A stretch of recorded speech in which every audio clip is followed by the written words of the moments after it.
دوستو ایک بڑی پیش رفت ہے، اس حوالے سے آپ کو آگاہ کرتا چلوں کہ حکومت اور آرمی کے درمیان جو ڈی جی آئی ایس آئی کو لے کر ایک ڈیڈ لاک تھا وہ حل ہو گیا ہے، اور 20 دن بعد حکومت نے بالآخر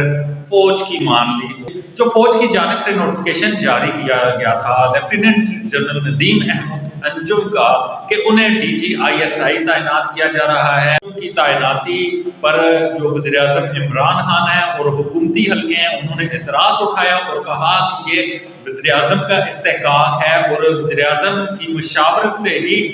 جو نئے ڈی جی آئی ایس آئی ہے ان کی تعیناتی عمل میں لائی جا سکتی ہے۔ اس حوالے سے 6 اکتوبر کو آئی ایس پی آر کی جانب سے ایک پریس ریلیز جاری کی گئی تھی جس میں کہا گیا تھا کہ D G I S I lieutenant general Faiz Hameed کو چینج کر کے کور کمانڈر پشاور تعینات کیا گیا اور ان کی جگہ لیفٹیننٹ جنرل ندیم احمد انجم جو کور کمانڈر کراچی رہ چکے ہیں انہیں ڈی جی آئی ایس آئی تعینات کیا جا رہا ہے۔ ان تعیناتیوں کو پہلے تو کہا گیا کہ یہ روٹین کی تعیناتیاں ہیں، لیکن ایک دن گزرنے کے بعد حکومت کی جانب سے اس پر شدید اعتراض کیا گیا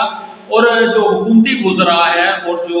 معاون خصوصی ہے انہوں نے کہا کہ یہ وزیر اعظم کا استحقاق ہے۔ اس حوالے سے قومی اسمبلی میں چیف ویب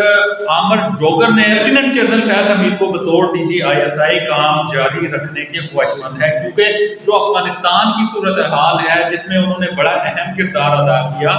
وہ اس سینیریو میں بہتر طور پر کام سر انجام دے سکتے ہیں۔ تاہم فوج کی جانب سے اس پر کوئی ریئیکشن نہیں آیا اور اس کے بعد وزیر اعظم اور آرمی چیف کے درمیان ملاقات بھی ہوئی،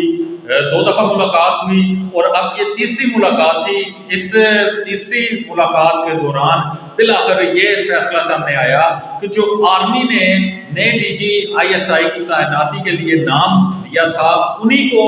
ڈی جی آئی ایس آئی تعینات کیا گیا ہے، یعنی کہ لیفٹیننٹ جنرل ندیم احمد انجم کو نیا ڈی جی آئی ایس آئی تعینات کیا گیا ہے۔ دوستو اس حوالے سے سیکریٹری ٹو وزیر اعظم عمران خان محمد عادل خان نے نئے ڈی جی آئی ایس آئی کی تعیناتی کا نوٹیفیکیشن جاری کر دیا ہے اور وزیر اعظم ہاؤس کی جانب سے یہی کہا گیا ہے کہ وزیر اعظم کو وزارت دفاع کی جانب سے ایک سمری موصول ہوئی جس میں کچھ افسران کے نام تھے اور ان میں لیفٹیننٹ جنرل ندیم احمد انجم کا نام بھی شامل تھا اور وزیر اعظم نے ان افسران کے انٹرویو کیے اور بالآخر لیفٹیننٹ جنرل ندیم احمد انجم کو بطور ڈی جی آئی ایس آئی تعیناتی کا نوٹیفیکیشن جاری کیا گیا۔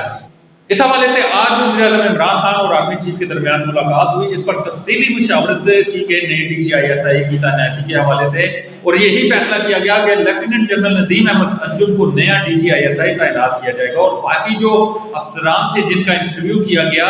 اس حوالے سے وزیر اعظم آفس کی جانب سے کوئی اطلاعات نہیں دی گئی کہ کن افسران کے انٹرویو کیے گئے اور پینل میں کون کون سے افسر شامل تھے۔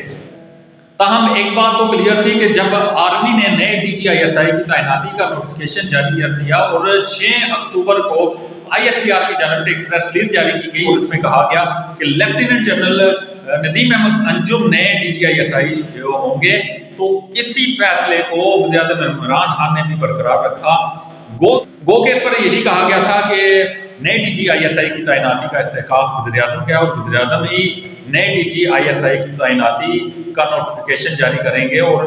جو افسران ہوں گے ان کے انٹرویوز کے بعد یہ فیصلہ کیا جائے گا۔ اب یہی کہا جا رہا ہے کہ افسران کے انٹرویو ہوئے اور جو افسران کی سمری تھی وہ وزارت دفاع کی جانب سے وزیر اعظم آفس کو بھجوائی گئی اور وزیر اعظم عمران خان نے ان کے انٹرویوز کیے اور بالآخر لیفٹیننٹ جنرل ندیم احمد انجم کو نیا ڈی جی آئی ایس آئی تعینات کر دیا گیا ہے۔ دوستو اس حوالے سے ایک بڑی چیز اہم ہے کہ آرمی کی جانب سے جو فیصلہ کیا جاتا ہے وہ اس سے پیچھے نہیں ہٹتے۔ اسلم بیگ آرمی چیف تھے، اس وقت محترمہ بینظیر بھٹو نے ایک سول افسر کو بطور ڈی جی آئی ایس آئی تعینات کیا تھا۔ اس وقت کے جو آرمی چیف تھے ان کا حال ہی میں ایک ہمارے دوست ہیں انہوں نے انٹرویو کیا تو انہوں نے کہا کہ وہ کسی مسئلے میں نہیں پڑنا چاہتے تھے، اس لیے انہوں نے اس فیصلے کو قبول کیا اور ایک سول افسر بطور ڈی جی آئی ایس آئی لگائے گئے۔ لیکن اگر ماضی میں دیکھا جائے تو ایسی کوئی مثال نہیں ملتی کہ آرمی نے کوئی فیصلہ کیا ہو اور وہ اس سے پیچھے ہٹ گئے ہوں۔ اس فیصلے سے بھی یہی ظاہر ہوتا ہے کہ جو آرمی نے فیصلہ کیا تھا اسی پر عمل کیا گیا۔ تو یہی کہا جا رہا ہے کہ اس پر انٹرویوز ہوئے اور ان انٹرویوز میں لیفٹیننٹ جنرل ندیم احمد انجم کو ہی DGISI تعینات کیا گیا۔ اب 20 دن کی سرد موری کے بعد جب یہ DGISI کی تعیناتی کا مسئلہ خوش اسلوبی سے حل ہو گیا ہے تو اب یہی امکان ہے کہ جو تحریک لبیک پاکستان کا دھرنا ہے اور وہ بھی ختم ہو جائے گا۔